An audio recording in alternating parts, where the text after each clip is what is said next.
আমার হাতে কোনো ক্ষমতা ছিল না, আমি খালি অনুরোধ করতে পারতাম। এখন আর অনুরোধ করব না, এই চাঁদাবাজদেরকে ধরার জন্য ডাইরেক্ট অর্ডার থাকবে। সন্ত্রাসী ও চাঁদাবাজদের ঠিকানা বিএনপিতে হবে না, সরাসরি কারাগার। রাজানগর ইসলামপুরে ইফতার মাহফিলে হুম্মাম কাদের চৌধুরী। সন্ত্রাসী ও চাঁদাবাজদের ঠিকানা কাদের নগর নয়, সরাসরি কারাগার, এমন কঠোর বার্তা দিয়েছেন চট্টগ্রাম ৭ রাঙ্গুনিয়া সংসদীয় আসনের সংসদ সদস্য, বিএনপির জাতীয় নির্বাহী কমিটির সদস্য হুম্মাম কাদের চৌধুরী এমপি। মঙ্গলবার বিকালে রাঙ্গুনিয়া RBM উচ্চ বিদ্যালয় মাঠে রাজানগর ইসলামপুর ইউনিয়ন বিএনপির এবং এর অঙ্গ ও সহযোগী সংগঠনের উদ্যোগে আয়োজিত আলোচনা সভা ও ইফতার মাহফিলে প্রধান অতিথির বক্তব্যে তিনি এসব কথা বলেন।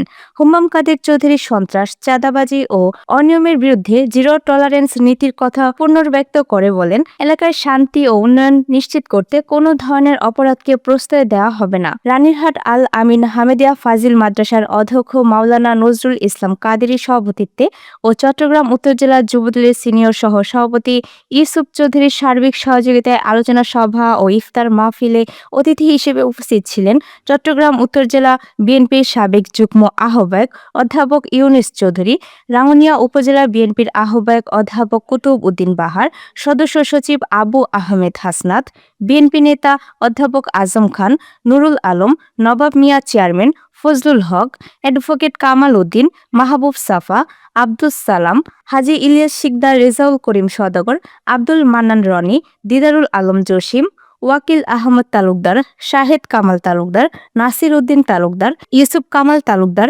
মাস্টার কামাল উদ্দিন, ইউসুফ কামাল তালুকদার, কাজী রাকিবুল হাসান মাসুদ, ভিপি আনসুর উদ্দিন, সেকান্দর হোসেন সওদাগর, আশরাফুল হক হারুন, মাকসুদুল হক চৌধুরী মাসুদ, পারভেজ মোশাররফ, আলী নূর তালুকদার মনি, আবু বক্কর, হেলাল উদ্দিন আহমেদ, কামাল আহমেদ সাইফু, সাইফুদ্দিন আহমেদ, ABM সাইফুদ্দিন, ইরফান চৌধুরী, জাহিদুল আলম চৌধুরী, ইমরুল হাসান চৌধুরী, ইউসুফ সাগর, খোরশেদ আলম, জিয়াউদ্দিন মাহমুদ চৌধুরী, নিজাম উদ্দিন, আবু মনসুর, মঞ্জুর ইসলাম, রেজাউল করিম, কাজী মহিউদ্দিন, কাউসার উদ্দিন লিটন সহ বিএনপির অঙ্গ ও সহযোগী সংগঠনের নেতাকর্মী উপস্থিত ছিলেন।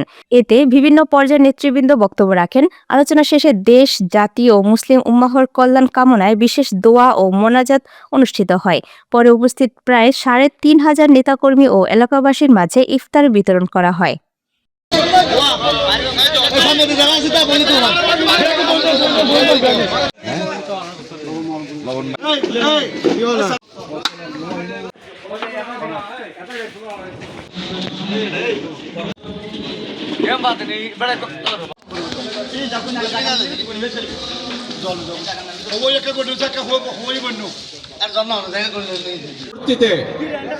বিরুদ্ধে এদেশের জনগণ, এদেশের খেটে খাওয়া মানুষ তাদের গণতান্ত্রিক অধিকারকে ছিনিয়ে এনেছিল, কিন্তু তারা সবাই ভিতরে থাকুন।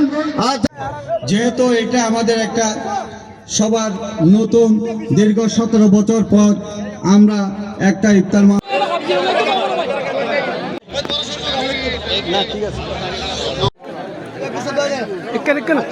মাশাআল্লাহ